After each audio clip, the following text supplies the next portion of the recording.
Kristo. Magsipo tayo sandali. Muli mga kapatid, magandang umaga po sa inyong lahat. Merong isang social scientist, si Arthur Brooks. Ang sabi niya, bilang mga tao, marami tayong mga alalahanin at marami tayong mga pangamba sa ating buhay. At kapag ating daw sinasabi sa ating kapwa na huwag siyang mag-aalala, huwag siyang mangangamba, lalong nag-aalala at lalong nangangamba yung ating kapwa. Pero ang sabi ni Arthur Brooks, magandang ating tignan, ano ba yung dahilan ng ating pag-aalala?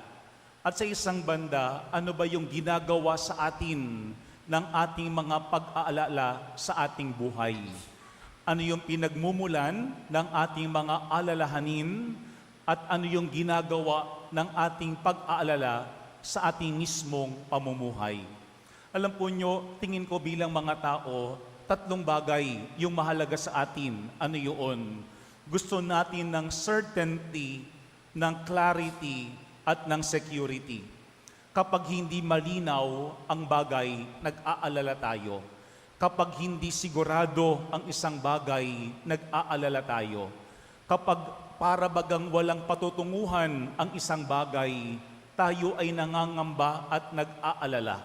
At sa ating ebanghelyo, ramdam yaan ni Jesus sa kanyang mga alagad. Kaya nga ang unang sinabi ni Jesus, huwag kayong mabalisa. Parang sinasabi niya, huwag kayong mangamba, huwag kayong mag-alala. Siguro maganda pong ating munang tignan yung background. Kailan ba sinabi yaan ni Jesus? Nung huling hapunan. Sapagkat nung panahong yun, si Jesus, hinugasan niya yung paa ng kanyang alagad. Sinabi ni Jesus na isa sa kanyang mga alagad ang magkakanulo sa kanya. At si Jesus ay namamaalam sa kanyang mga alagad.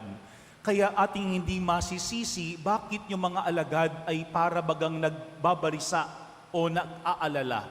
Sapagkat para bagang hindi nila alam ano ang mangyayari hindi lamang sa kanila, kung bakit ito'y pinapahintulutan din ni Jesus na mangyari mismo sa Kanya. Pero mga kabatid, yung pag-aalala ng mga alagad ay yung mabuting balita. Ano yung mabuting balita? Na ibinigay ng Diyos ang Kanyang anak na si Jesus para magpakasakit, mamatay, at muling mabuhay. Sila nag-aalala bakit? Sapagkat ang kanilang tuon lamang o yung kanilang pansin ay sa pagkapakasakit at kamatayan ni Jesus. Hindi nila maisip-isip na kapag ito ay naranasan o pinagdaanan ni Jesus, pagkatapos ng 3 araw, siya'y mabubuhay na mag-uli. Kaya nga tingin ko minsan, yun din ang dahilan ng ating pag-aalala na para bagang ating tinatanong saan tayo dadalhin ng ating karanasan. Ano ba yung ibubunga nito para sa atin? Meron ba talagang maganda itong patutunguhan para sa atin o para sa ating mga mahal sa buhay? Pero mga kapatid, maganda pong ating tignan yung 3 bagay na sinabi ni Jesus sa kanyang mga alagad. At ito rin yung ating 3 bagay na kailangan tandaan kapag tayo ay nababalisa at nag-aalala sa ating buhay. Una, ang sabi ni Jesus, manalig kayo sa Diyos at manalig din kayo sa akin. Tingin ko kapag tayo po ay nababalisa o naaalala, iba ang pakiramdam kapag meron tayong kakilala at pinakakatiwalaan ang kumakausap mismo sa atin. Bakit? Sapagkat alam natin na yung lahat ng kanyang sinasabi ay kapani-paniwala, credible. Hindi lahat pwedeng magbigay sa atin ng kapayapaan.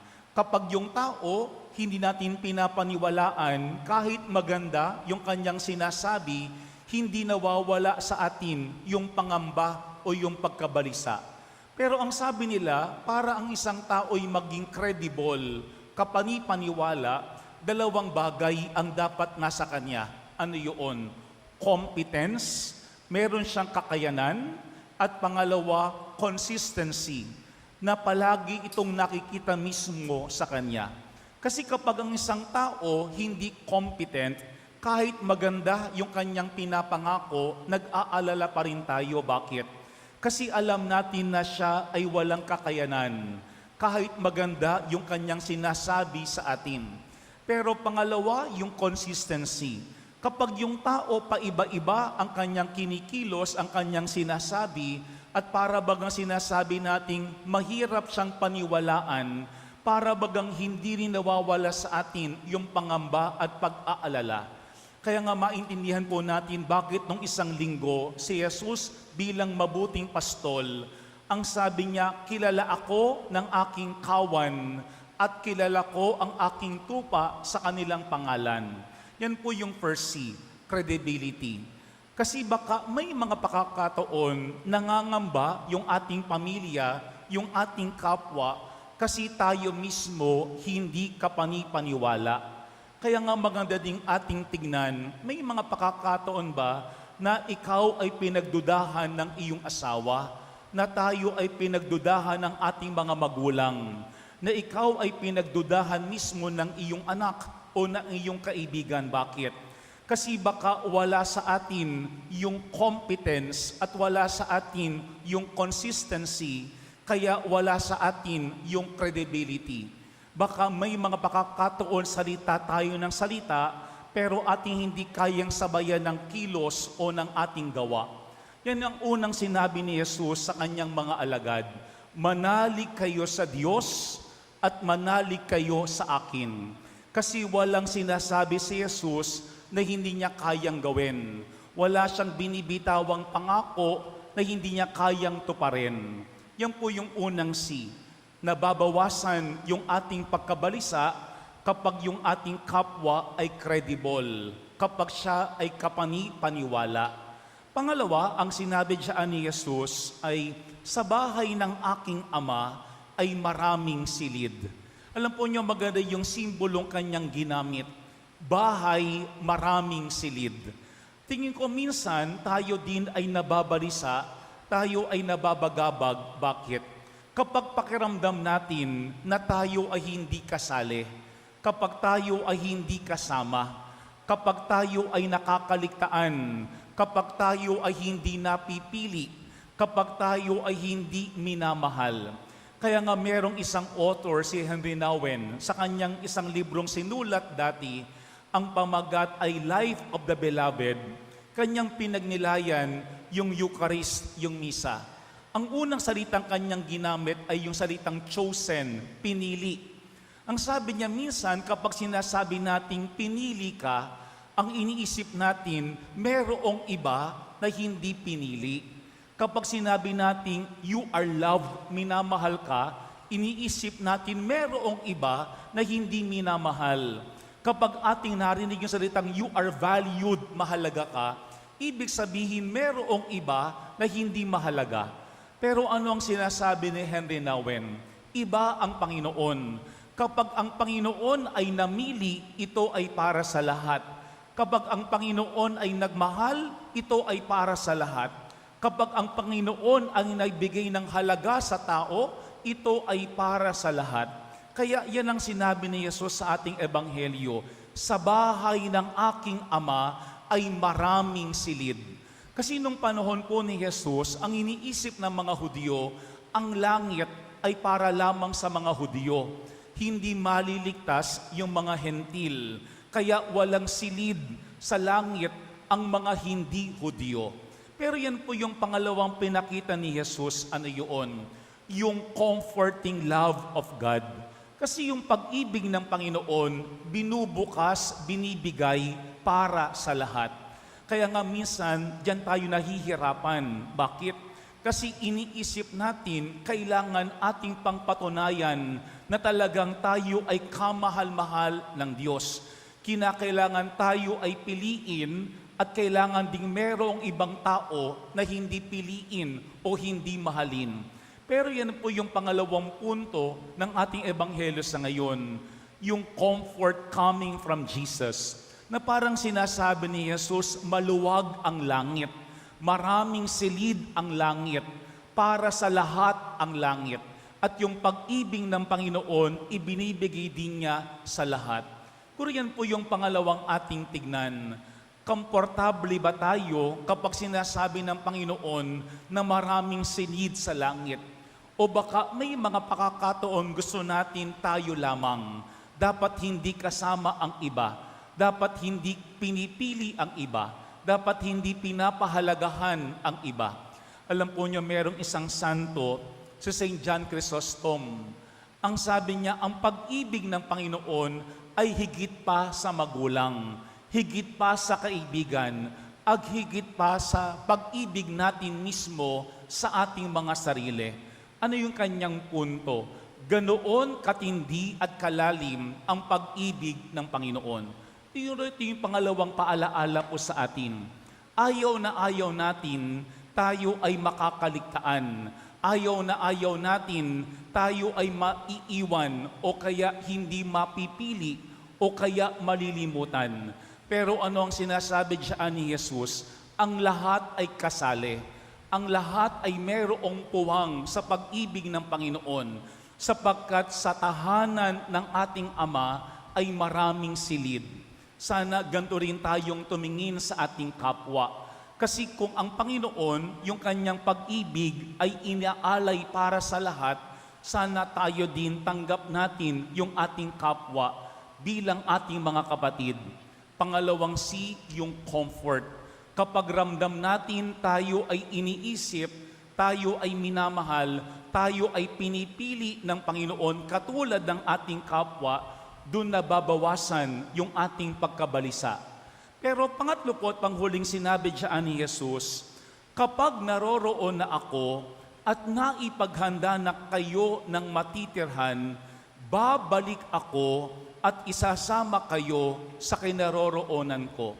Alam po niyo, ang ganda ng kanyang pangako, babalik ako at isasama kayo sa kinaroroonan ko.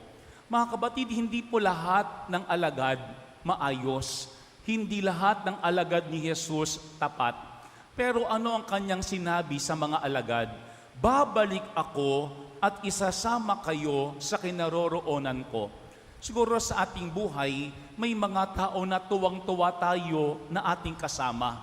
Pero minsan, pagkatapos ng ilang linggo, ilang buwan, ilang taon, ayaw na natin. Kinakasawaan na natin. Kinakainisan na natin. Bakit? Kasi lumalabas na yung kapintasan at kahinaan ng bawat isa. Kaya nga minsan, pakiramdam natin, we are stuck with certain people. Kaya tayo ay nagmamadaling umalis para sila'y ating maiwasan at maiwan. Pero ito po yung pangatlong punto ng ating ebanghelyo sa ngayon. Pangatlong C, companionship.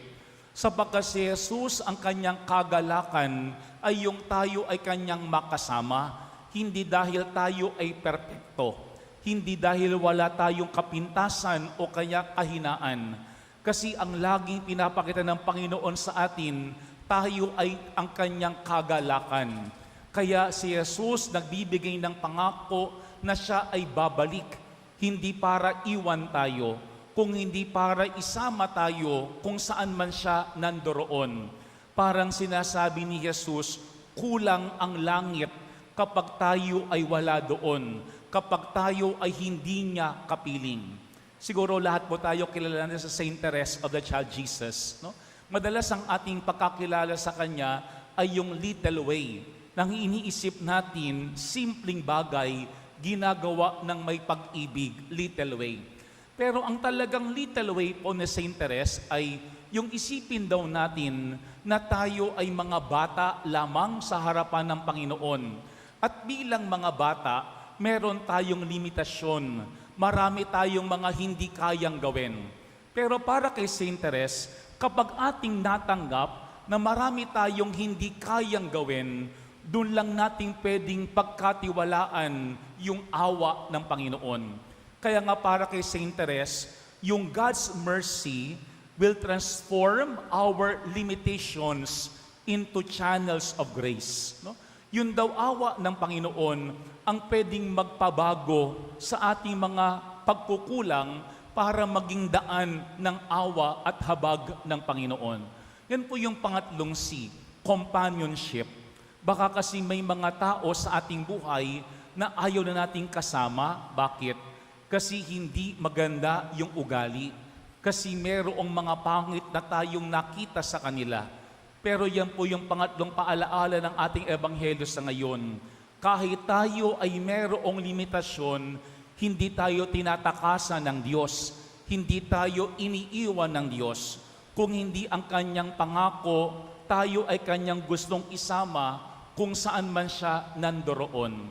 Mga kapatid, maganda po yung sinabi ni Felipe sa ating ebanghelyo sa ngayon kay Jesus. Ang sabi niya, Panginoon, ipakita mo sa amin ang Ama at masisiyahan na kami. Alam po niyo, mas maganda yan sa wikang Ingles. Sa wikang Ingles, ang sabi doon, show us the Father and that will be enough for us. Yung pong salitang enough, magkaiba yung masisiyahan at yung salitang enough. Ang salita pong enough sa Tagalog ay sapat. Parang sinasabi ni Felipe, kapag maipakita mo sa amin ang Ama, yun lamang ay sapat na. Mga kapatid, maraming dahilan para tayo matakot, para tayo mabalisa, para tayo mangamba. Pero magandang ating tignan, kapag tayo ba ay takot, nababalisa, nangangamba, ano ba yung ating ginagawa? Kasi baka yung ating ginagawa, kinakausap, binabasa, ay nagiging daan pa para tayo ay mas lalong mabalisa o kaya mangamba. Ano ang sinasabi ng ating ebanghelyo? Kapag dumating yan sa ating buhay, ating kilalanin ang Diyos. Kasi kapag ating kilala ang Diyos, yun pa lamang sapat na. 3 sipo ang sinasabi ni Jesus para mabawasan yung ating pagkabalisa. First C, credibility. Totoo at pwedeng panghawakan ang lahat ng binibitawang salita ng Panginoon sa atin. Huwag tayong magbibitaw ng salita kapag ating hindi kayang gawin at panindigan. Pangalawang C, yung concern. Yung comfort and concern coming from His love. Ang sabi ni Jesus, sa bahay ng aking Ama ay maraming silid.